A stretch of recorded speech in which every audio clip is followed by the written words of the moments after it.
In the name of the Father, the Son, the Holy Spirit, one God, amen. How's everybody doing? Good. What week are we in? Not the fast. What week are we in this series? 8th week. How long is this series? 10. So we're almost there. We're about done, right? We've been on this journey for 8 weeks, and throughout this journey, like I said, we've been having new people come on the journey. Some people leaving the journey. Some people coming back in after a little break, which is all good, right? In this spiritual life, it's all a journey. There's ups, there's downs, and all these things, and that's what we're seeing in the life of Abraham. But his life is coming to an end real soon, right? He started off this journey in a country called Ur, and in that country, it was lavish, everything was great, everything was beautiful. Then he got a call from God to leave. And in that process, he left his family. He had some losses on the way. Some family members passed away. He lost some riches. He lost a lot of things. But he gained God, and he received blessings in a lot of different ways. And so today is like the culmination of those blessings. It's like the thing that Abraham was looking for his whole life. Like, what's the thing Abraham didn't have that he always wanted? What is the thing he didn't have that he always wanted? A son, right? So like he's going on this journey thinking initially, like, I'm going to follow God and he's going to give me what I always wanted, a son.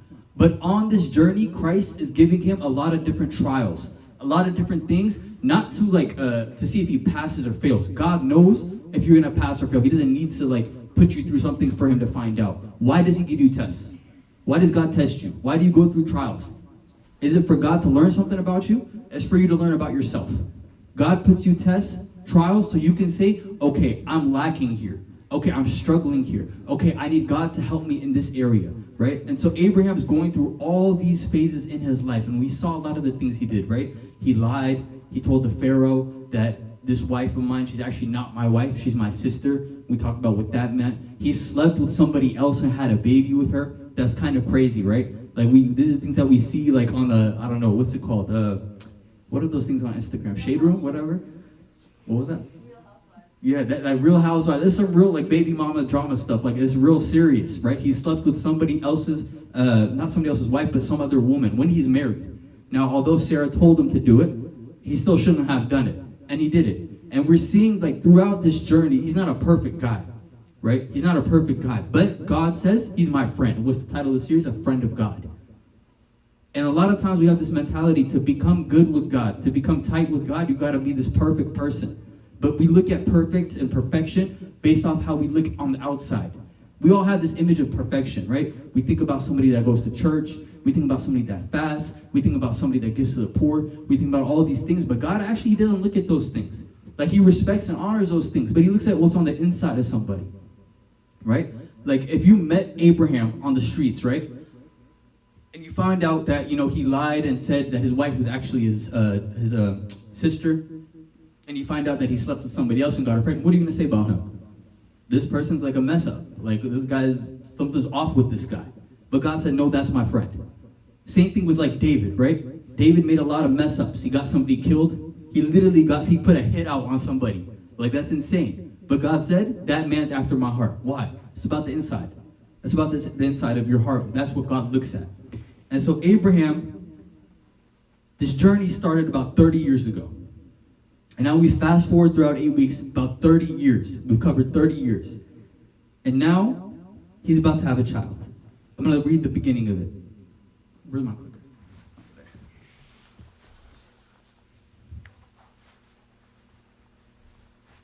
And the Lord visited Sarah as he had said. And the Lord did for Sarah as he had spoken.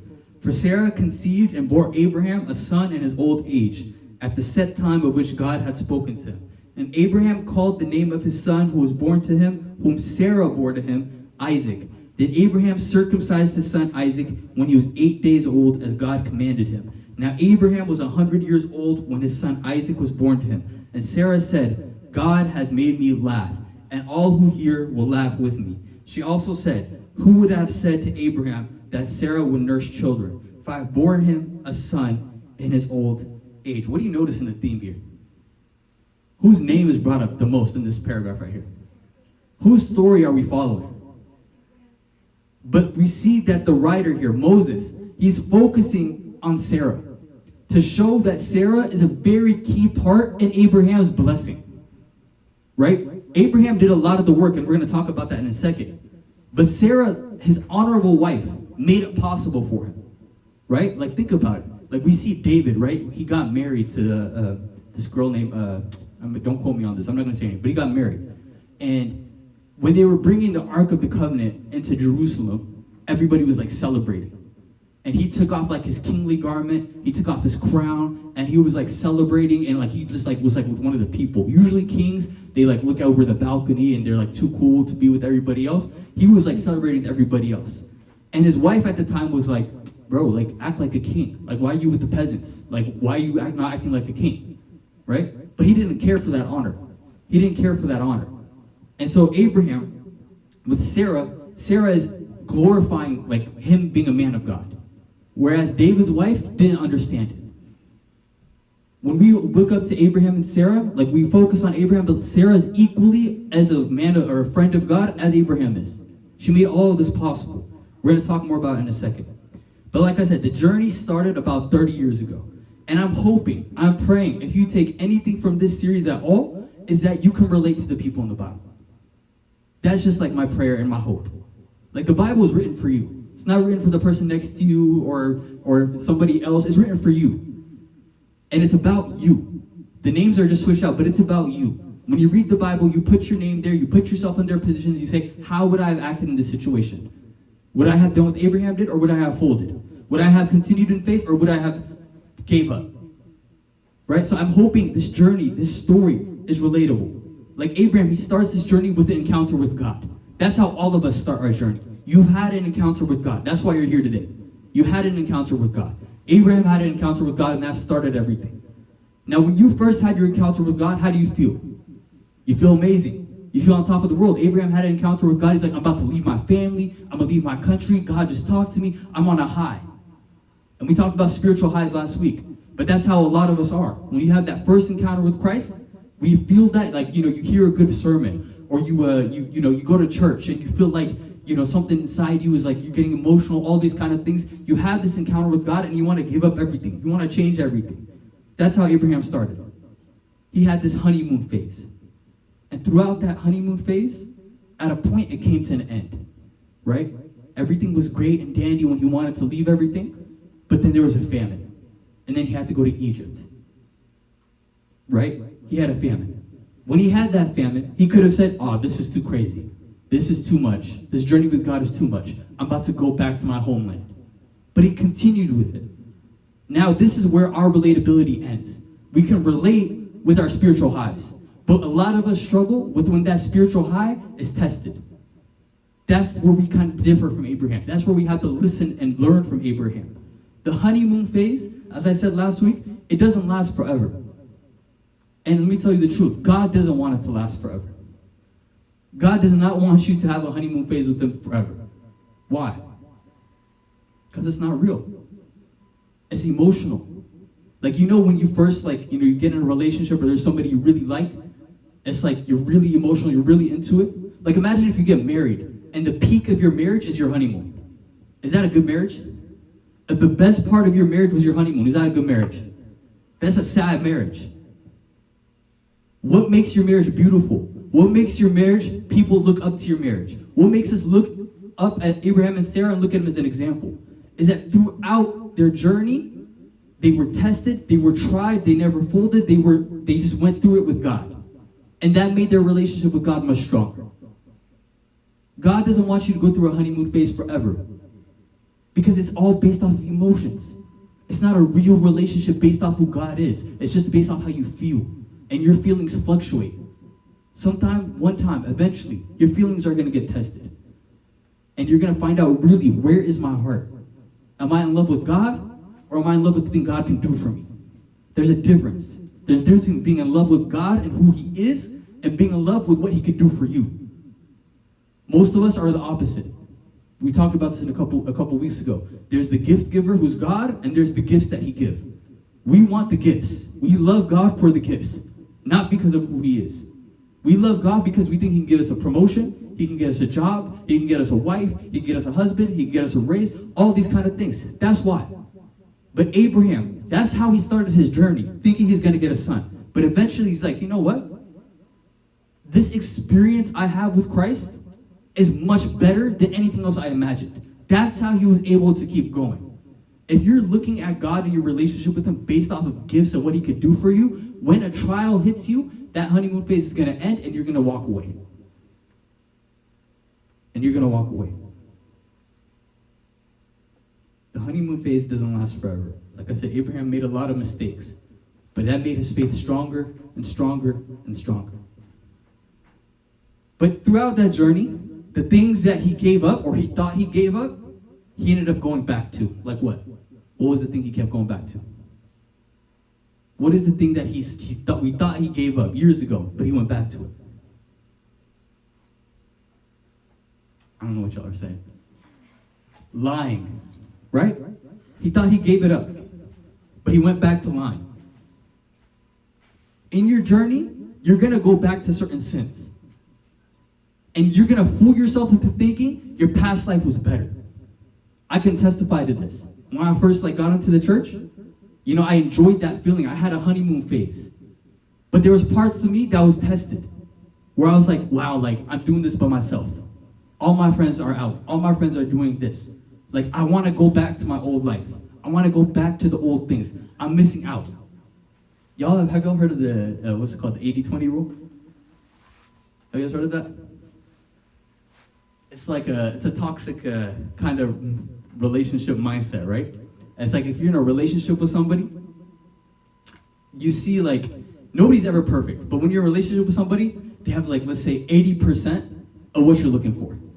They have the looks, the personality, but they lack one or two things. But they got 80%. That's passing, right? That's good. You're happy with it.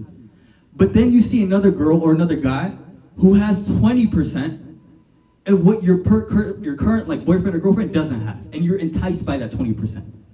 You stop looking at the 80% and you're looking at the 20% because you don't have it. That's our spiritual life. Except God is 100%. He's everything. We look at God and we're God has a lot of things he could offer. He gives me peace. I feel good on the inside and I feel happy. But man, the other life though, that 20% really does look good. The hookah bar really does look good. The going out really does look good. But it's just 20%. And to be honest, in the real spiritual sense, it's actually 0%. Because it continues to fade away. You do it, and then you're back to square one. It does nothing for you that lasts. But what you do with Christ, your relationship with Christ, not only does it last in this lifetime, it lasts forever. Forever, for eternity. But we focus on the thing that just goes away, that vanishes. We really want what we don't have. There's a story. I told this before, I think a couple years ago. There's this kid, right? And he's growing up in this house, and he's growing up in a typical Habesha household, right? Home by 9 p.m., no sleepovers. If you ask for a sleepover, you're grounded, whatever, these kind of things. And so he's praying to God. He's God, please, let me go to college. Just speed up time for me so I can go to college, so I can have freedom. God gives it to him. Time flies, he goes into college, he's yes, I have freedom. I can do what I want. I can stay out till midnight. I can go out. I can do this thing. I can do whatever I want. And then finals week comes. And he's studying for finals. And he's man, bro, this is lame. God, please. Can we fast forward to when I get my degree and my job? That's what I really need. Get me a job. Time flies, he gets the job. And he has the job, and he's man, this is amazing. A few weeks pass, he's man, I can't do no 9 to 5. I can't do this. This is too much. And he's you know what I need? I need a wife. I just need to get married. That's what I am missing. Let me get a wife, and then I'll be good. Life is going to be great. God, please give me a wife. Poof, he gets a wife. He gets a wife. They're married. He's this is all that I needed. One day comes. He's can you do the dishes, please? You lift the toilet seat up again. Laundry. You do the laundry. He's bro, I can't even do it. I can't. He's playing PlayStation. She unplugs the PlayStation. It's a big deal, right? He's you know what I need? I need a kid. That's what I'm missing. Give me a kid. And he's God, please, one last time. If you give me a kid, I'm gonna be good. And then he gets a kid. And And the kid is like just chilling. No responsibilities, nothing to worry about, pays no bills. And he's like, God, can you make me a kid again? You see, when you're focusing on what you don't have, it's an endless cycle. When you're focused on these material, worldly things you don't have, it's an endless cycle. You will never be satisfied, ever. And you can relate to, I'm sure everybody in this room can relate to that. But when you focus on Christ, there's nothing else that you need. He fulfills every single need that you have. Every single need. You can test it yourself. Try doing whatever you want and tell me if that happiness lasts more than a year, more than a month, more than a week. It doesn't. You keep seeking new things, thinking that's the solution. But the solution is you have a void in your heart that only Christ can fill. That's the reality of it. But we keep going in circles thinking there's something else that can fill it, but it doesn't do it. And we act surprised. You were made in his image. It's like, you make somebody, makes an iPhone, right? And you try to use your iPhone as a toothbrush. Like, it doesn't work. It's gonna break. That's not what it's meant for. God has made you for a specific purpose, yet you keep trying to do things you were never made to do. And you're wondering why it's not working. It's because you were made for a purpose.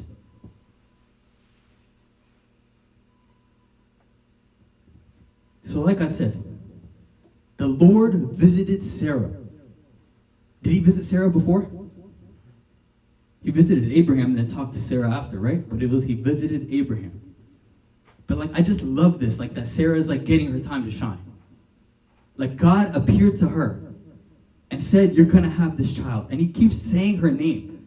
Sarah's, you're gonna conceive. Sarah, you're gonna call him Isaac. And then Sarah, she starts to flex a little bit. She's like, God made me laugh, and all who hear me will laugh with me. She also said, who would have said to Abraham that Sarah would nurse children? For I've borne him a son in his old age. Basically, she's saying, all y'all who thought I wouldn't have a kid, look at me now. All y'all who are making fun of me at the family gatherings, look at me now. I got a child, I got a daughter. Now I got a son. Now you're going to laugh. You're going to laugh with me. Isaac means laughter, by the way. And that's the beauty of God. It's Abraham, yeah, he did more of the work. Abraham's the one who had to circumcise everybody. Abraham's the one who had to offer sacrifices. Abraham is the one who had to pack his bags and do all the heavy lifting. But he appears to Sarah. Why? That's the grace of God. Abraham gave God a lot, but he was capable of it.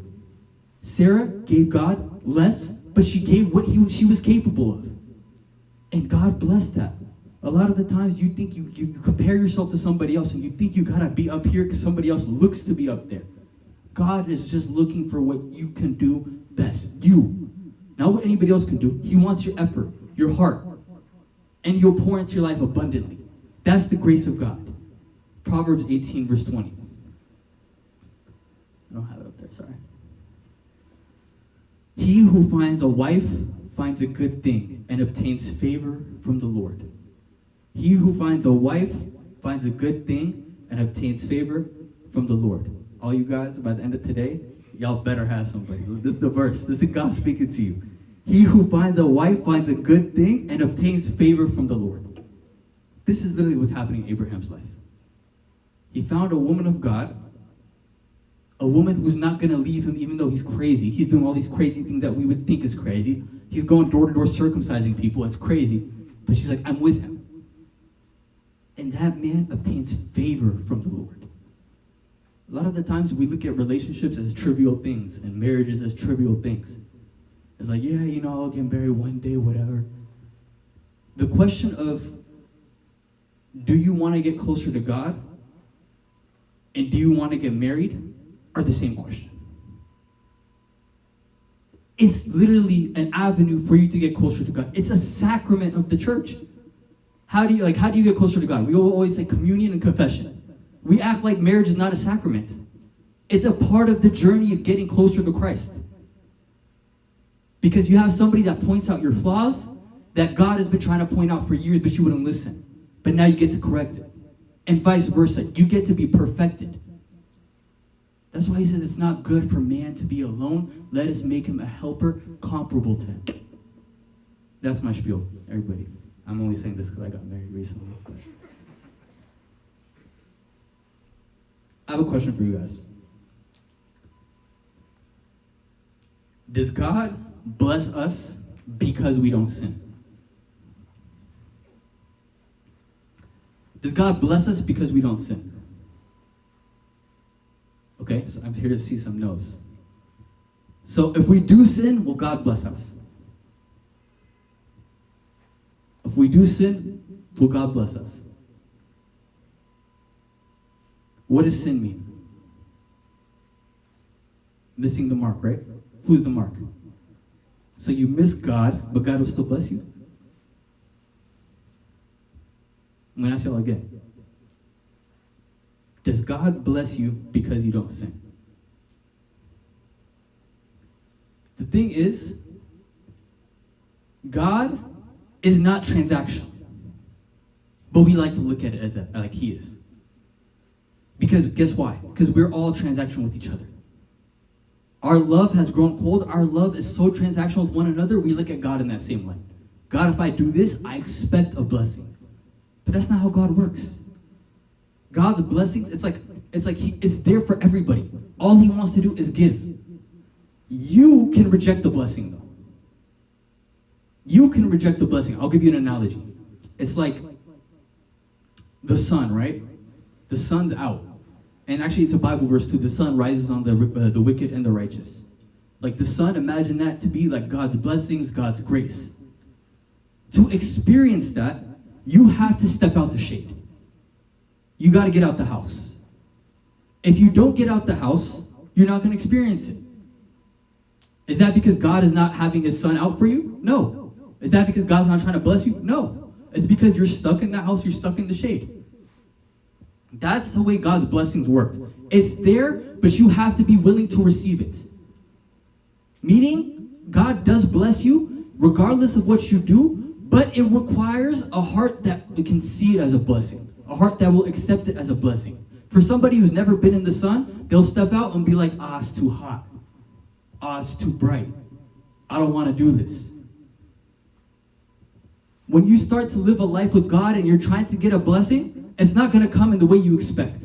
Because God, the way we think, is a worldly blessing, an earthly blessing. God's thinking of an eternal blessing. And then when he's trying to give you that blessing, you're like, it's too much. I don't want it. But God's blessing is for everybody. He doesn't withhold from anybody. What father withholds from a child who asks him? Nobody. But you have to be willing to get out of the house, get out of the shade, be in the sun, and accept the sun for what it is. Accept God's blessing for what it is. It is not an earthly blessing. You may get it in the process, but it's more of an eternal blessing. But it's there for everybody. Galatians chapter 4, verse 28. Now you, brothers and sisters, like Isaac, are children of promise.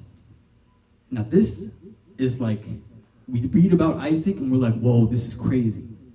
Like, he's a blessed child. Like this is insane. I've never heard of it.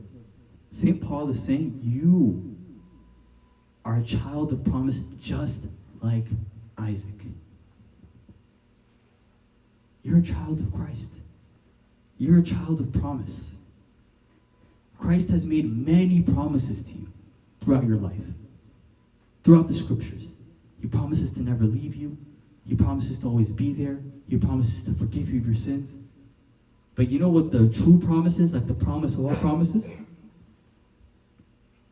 But seek first the kingdom of God and his righteousness, and all these things shall be added to you. This is like the main promise.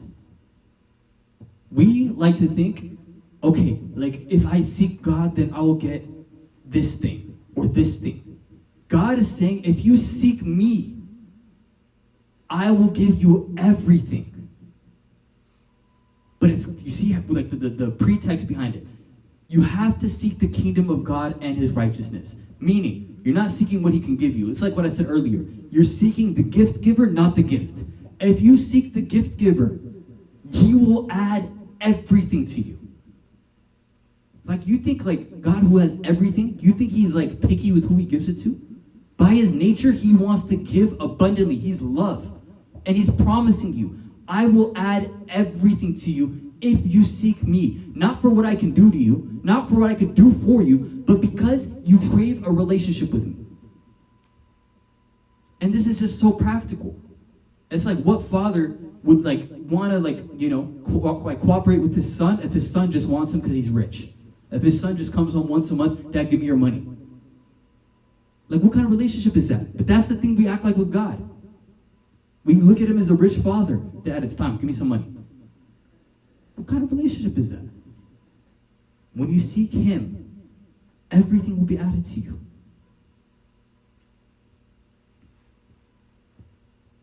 She says, who would have said to Abraham that Sarah would nurse children? For I have borne him a son in his old age.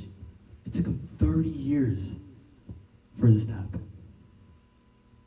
Do you think they're looking back at it and saying, nah, not worth it? No.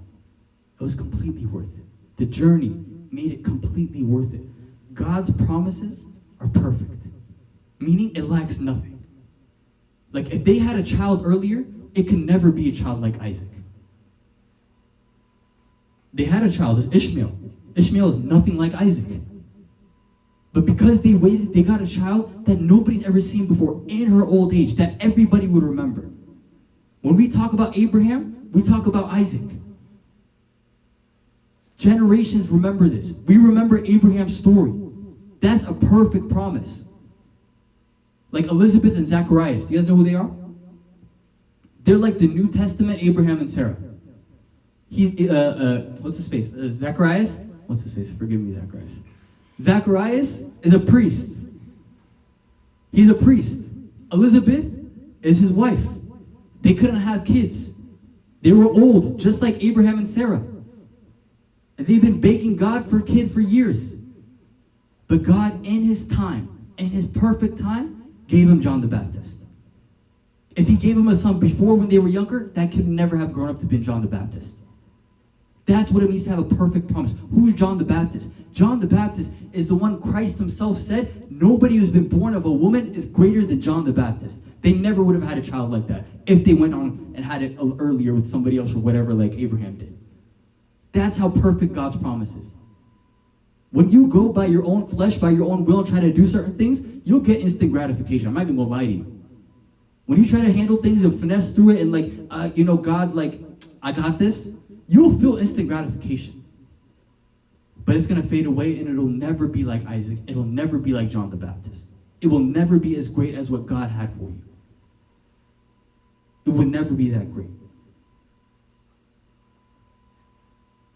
But it takes patience. 30 years, but you get the promise. You get the gift that nobody can take from you. Galatians 6:9, Paul says, let us not grow weary while doing good, for in due season we shall reap if we do not lose heart. This is it's like another promise.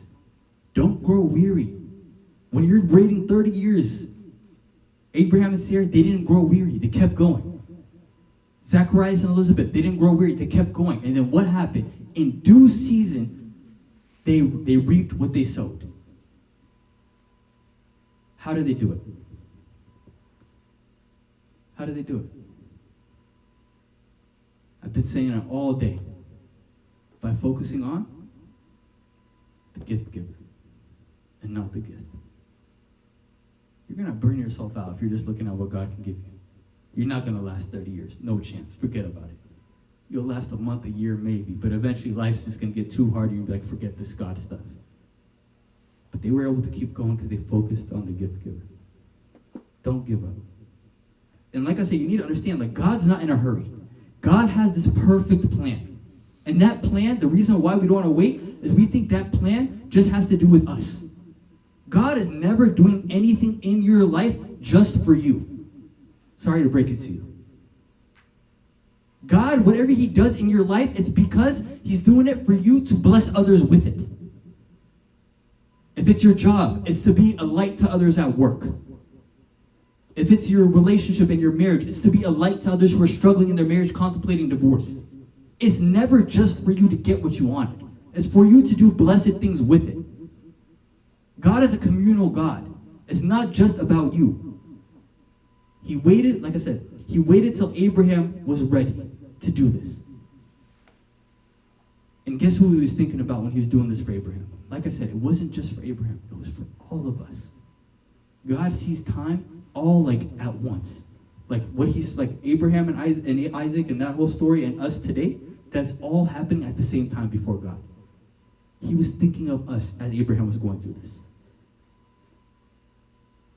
That's the wisdom of God. Abraham probably was just thinking about himself, but God's like, no. It's not about you. It's about these people gathered here today too.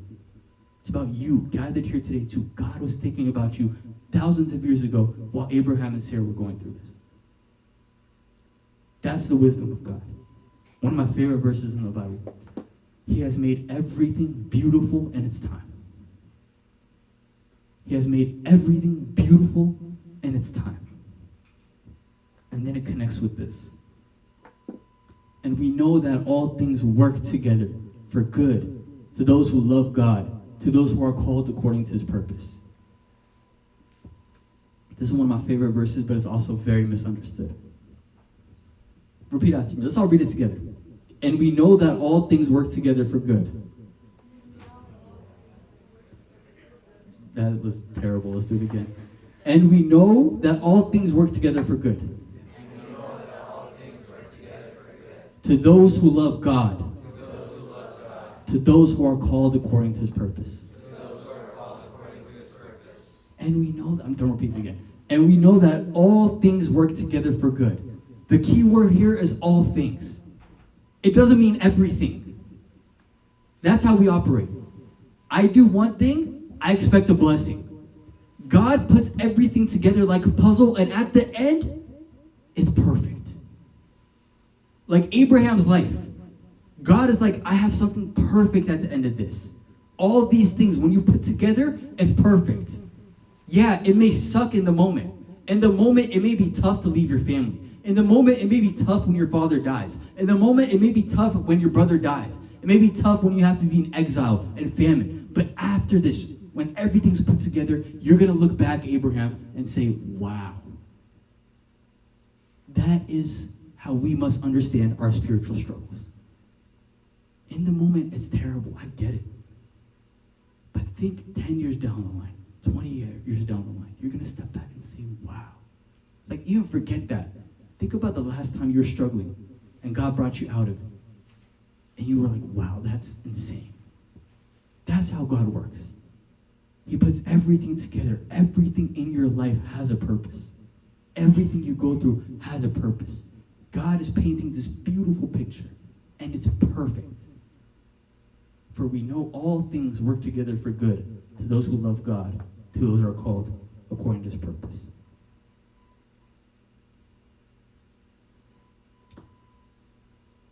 So how can we learn from this? We already talked about trusting in the gift giver and not the gift. But the next thing that we need to think about is forgetting about your plans. There's this cliche, let go and let God, right? Is what they say. But seriously, forget about your plans. Let God, who makes everything beautiful in its time, guide you. But why? Why do I gotta forget about my plans? God, we can work together. God, we're a team. Let me give you my plan, and I could correct the little things here and here, but let's keep this, let's work together, God. Why? Why does he want you to forget your plans? Because let's be honest, our plans, again, they're self-centered, they're short-sighted. God is thinking 50 years down the line. God is thinking, in Abraham's case, thousands of years down the line. You're just thinking instantly. Forget about your own plans. Like I said, we're too selfish to consider others in our plans. That's why he wants us to do it. Is an unanswered prayer an answer? Does that make sense? Is a prayer that hasn't been answered an answer? Are y'all with me? That makes sense, right? Absolutely it is. And guess what? An unanswered prayer is the biggest blessing ever. Because that's God saying, no bueno, no good for you. It's not good. Stop measuring your relationship with God based off how many answered prayers you have. By answered prayers, I'm meaning the prayers that you wanted to go your way. Because God is considering everything. There's a story. There's this woman, and she's always wanted to get married. That's just like her dream. Like she started going to church because she wanted a marriage. Everything she did was about like finding a husband. And she had everything like pictured. Like since she was a kid, like I want my wedding to be here, and I want my hair to be like this, and my makeup's gonna be like this, and everything. And then finally she finds somebody, she gets married. And as the wedding day is like about to approach, like the actual celebration, she looks at her forecast and it says it's gonna rain all day. And so she prays to God, like, God, please do not allow it to rain on my big day, on the day that I've looked forward to my whole life. God, please don't allow it to rain. This is my day, like my makeup, my hair, all these things, please. The day comes, and guess what? It rains. It pours. Everything is ruined in her eyes. She can't even enjoy her wedding day. She goes home, she cries, she prays to God, you let me down. Like, I served you, I followed you, because I wanted this husband, you gave it to me, but you ruined it. I asked for this one thing, you ruined it. And God appears to her, and he says, you didn't want it to rain for your own selfish purposes. But there's a farmer that's been praying for years for rain because he hasn't had good crops in years. And he's been living off of food once a day. Do you think she was still upset after that? No. She's like, oops. Like, that makes sense. But that's our prayer. When God doesn't answer, we don't think about how that's going to impact somebody else. You ask for promotion. That means someone else may not get that promotion. And maybe that person who doesn't get that promotion falls into despair. Maybe their job is everything. You ask for a promotion. Maybe that promotion is going to cause you to be so busy, you have no time for God, you have no time for your friends. You just think it's about you. We think it's about us. If he doesn't answer your prayers, trust that it is the best thing that could have happened. So, Abraham, Sarah, Isaac, beautiful family. Who else is there though? Ishmael and who? Hagar. So Hagar is the woman that Abraham had a baby with before. She's living there. And then Ishmael is also there. So it's all five of them. And so Abraham, like, he's super excited. By this time, by the way, Ishmael's like 17 years old. So he's grown up. Like, he's old.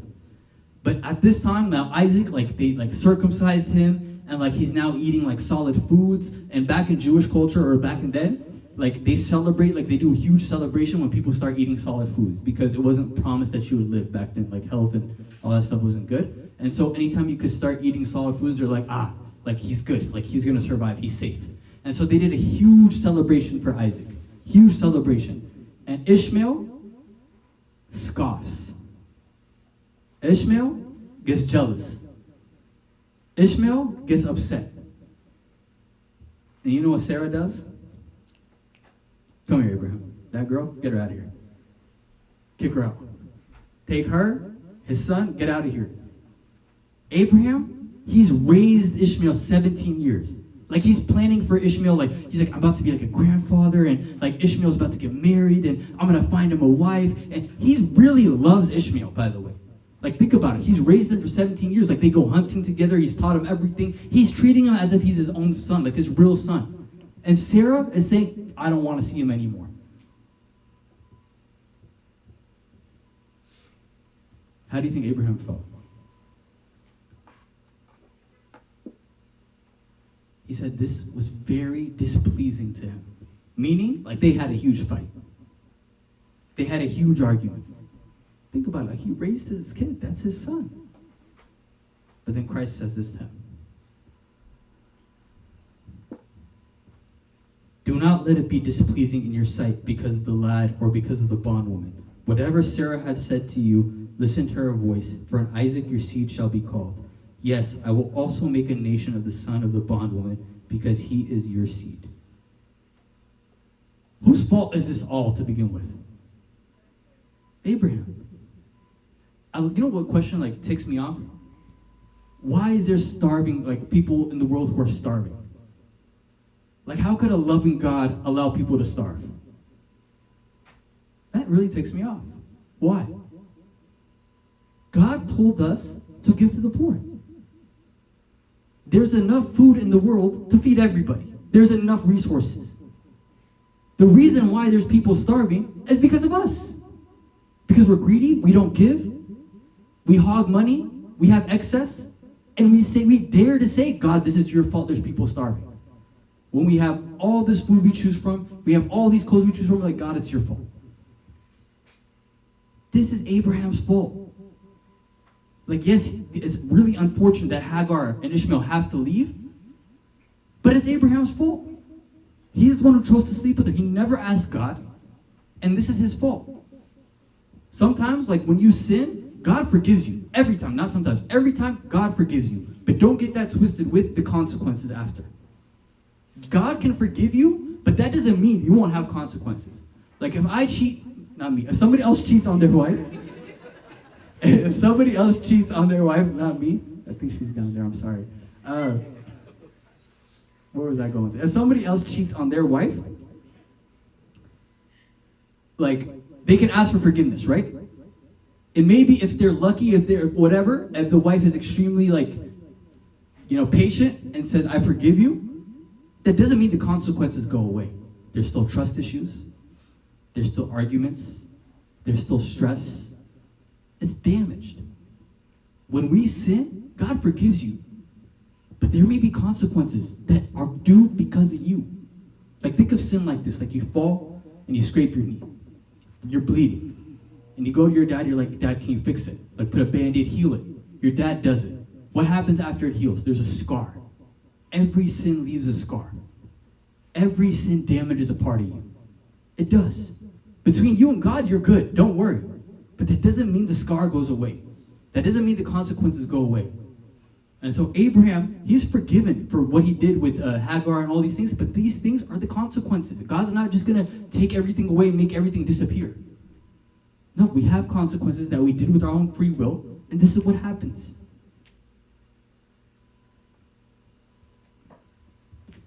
And so they send him to leave. Abraham, he gives them some water, some food, and he says, look, I'm really sorry.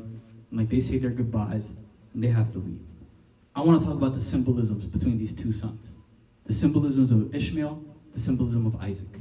Ishmael is life according to flesh. Ishmael is what you get in life when you just go according to your flesh. Like I said earlier, when you go according to your flesh, when you go according to your desires, when you go according to your own will and not God's will, you get instant gratification. It feels good. But at the end, it's going to hurt really bad. That's what Ishmael is. He's symbolic of flesh. There's this formula. In OTYG, we love math equations. Flesh equals failure.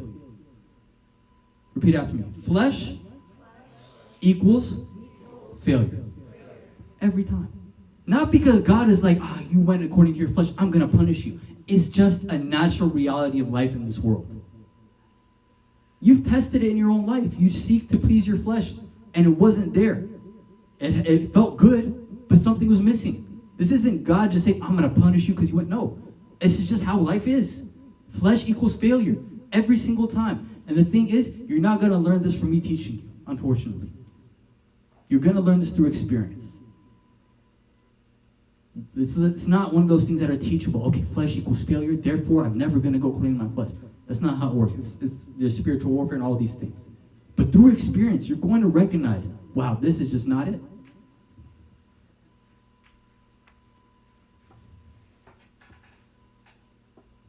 Second Corinthians chapter 12, verse 10. For the sake of Christ, then I am content with weakness, insults, hardships, persecutions, and calamities. For when I am weak, then I am strong.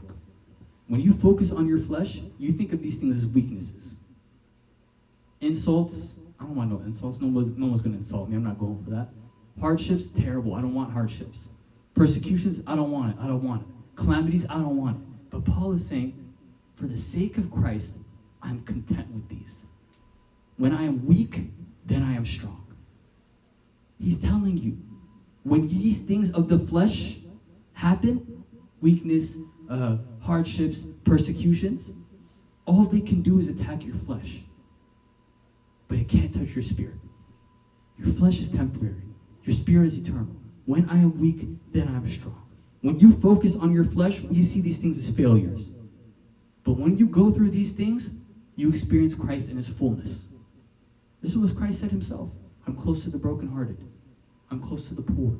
I'm close to the widow. I'm close to the orphan. I'm close to the abandoned. I'm close to the sinners. This is just what Christ does. Ishmael, he's symbolic of the old life that you don't want to leave behind. He's symbolic of the old life that you don't want to leave behind. God is like, one of the best things about God is he doesn't demand perfection overnight. He works with you. Ishmael lived with Abraham how many years? About 17 years. He could have took him away any time. But he let Abraham live with Ishmael for 17 years till it was time to separate. God allows you to keep certain sins in your life because he knows if he takes it away from you, it's going to break you. But eventually he's going to say, okay, it's time to give it up. But he trains you to that moment. He works you up to that moment. Why didn't God just take away Ishmael immediately? Isn't it painful to raise a kid 17 years and take him away? Like, wouldn't it have been easier to just take him away while he was born? Not with Abraham. That's Abraham's son. As he's looking at his first son, as he's looking at Ishmael, he's like, his hair is like mine, his eyes are like mine, I'm old, I've always wanted a son. God knew if I took him away from you now, it would have completely broken you. And so he didn't take him away till he gave him an Isaac. He took him away after he gave him an Isaac. God is not going to take away your Ishmaels till he gives you an Isaac. That's his love for you. He's not going to take away the things that you're clinging on to, the things that give you comfort, unless he gives you an Isaac. Unless he gives you comfort. Unless he gives you peace. That's the love of God.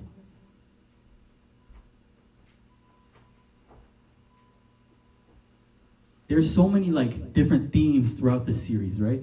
Like, don't focus on the gift giver, focus on the gift giver, don't focus on the gift. What else was one? Another one is separation. Like this theme of separation. Like when you separate from the worldly things, from the fleshly things, you experience Christ so much more. Separation equals blessing. Flesh equals failure. Separation equals blessing. That's just the natural thing of things. Like he wants to give an Isaac, but he has to take away an Ishmael. Like look at Job. Right? Look at Job. He wants to give Job double the blessings, but he has to take away his comfort first. That's just how it works. He wants to give Paul revelation, but first he has to take away his sight. The things that hold you back, God wants to bless you, but he has to take away the things that hold you back. The comfort, the self-trust, the whatever. But in the process, he gives you the blessings after. Like think about the disciples. He asked them to leave their families. But in return, he became their father. That's just how it works. God doesn't ask you to take away something or give something up unless he's going to give you a blessing on top of it. All right, we're almost done here. So Ishmael, he's life according to the flesh. Then what's Isaac? Life according to the Spirit. If you live according to the Spirit, yeah, it takes time. Yeah, it tests your patience. But in the end, just like Sarah said, she laughs.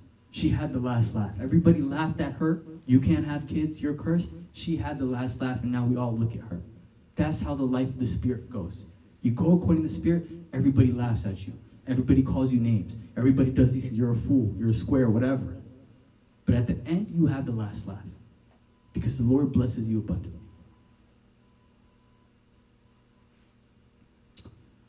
So now, Hagar and Ishmael, they're sent away.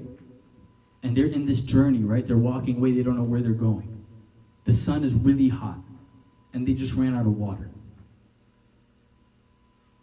And now, like, the son is not feeling well. Ishmael is not feeling well. And so she sits him down under the shade. He's dehydrated. The sun's hot. And she sits him down over the shade. And she goes somewhere. And she just starts crying her eyes out. She says, God, please don't let me see this boy die. And, like, if you think about it, Hagar is, like, the most, like, miskin person in the Bible. Like, she's up there. She didn't ask for this. She didn't ask to have a child. She didn't ask for Abraham to sleep with her. She didn't ask for any of this. All she did was say yes to what she was ordered to do. And so she's crying. She's mourning. Her son's about to die. And then sure enough, God appears to her. And he says, why are you crying? She explains everything. And he says, don't worry. I will make a great nation of your son as well. And then look over there. There's a spring of water for you guys. You see the beauty in that? When you go through these things and it's hard, there's always a spring of water. There's always hope. You won't see that, though, if you're bitter. If you're bitter, if you give up, if you don't want to ask God, you're never going to see that spring of water. You're never going to have Christ appear to you. She cried, she pleaded, and Christ appeared to her and blessed her.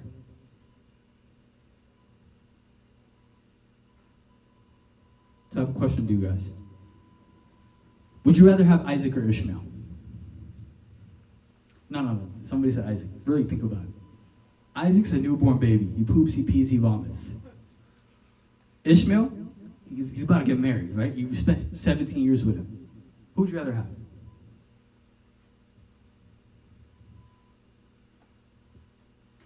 Hello? Who would you rather have? I'd rather have Ishmael. Am I alone on this? I see some nods. Of course you'd rather have Ishmael. But if you get Ishmael, you lose out on God. That's the whole point of this. That's what Ishmael and Isaac symbolize. Ishmael is flesh, Isaac is spirit. You hold on to flesh, you lose God.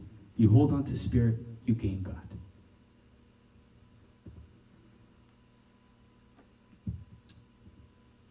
I'm going to wrap up with this point right here. Some of us, we've lived with Ishmael for so long that we're unable to see the Isaacs that God is trying to give us. When you get used to Ishmael, it's hard to see the Isaac that God is trying to give you. When you get used to a lifestyle, it's hard to see how God is trying to change your life. But like I said in the beginning, to experience that with God, to feel God's presence, it's like the sunshine analogy. It's always there. The spring of water is always there. You just need to look towards it. You need to open your heart to it. Don't take this message today as a coincidence. Take this message today as if God is talking to you. It's not. We always say this. Musa, if he was here, it's not I who speak, but I, a vessel of the Holy Spirit. God uses many different ways to speak to you. I'm not worthy, by the way. I'm not saying this because I'm somebody. I'm not. But through your scripture, through the sermons you hear, through the experiences you have, that is God talking to you. Let go of the Ishmael so you can hear him. Let go of the Ishmael so he can bless you. And so now Abraham, he has one last test of separation left. His life is coming close to an end. There's one last major test of separation. He left his country. He left his father. He left his brother. He left Lot. He left Ishmael. He has one more person to leave. And we'll pick up next week. What's left there? Glory be to God.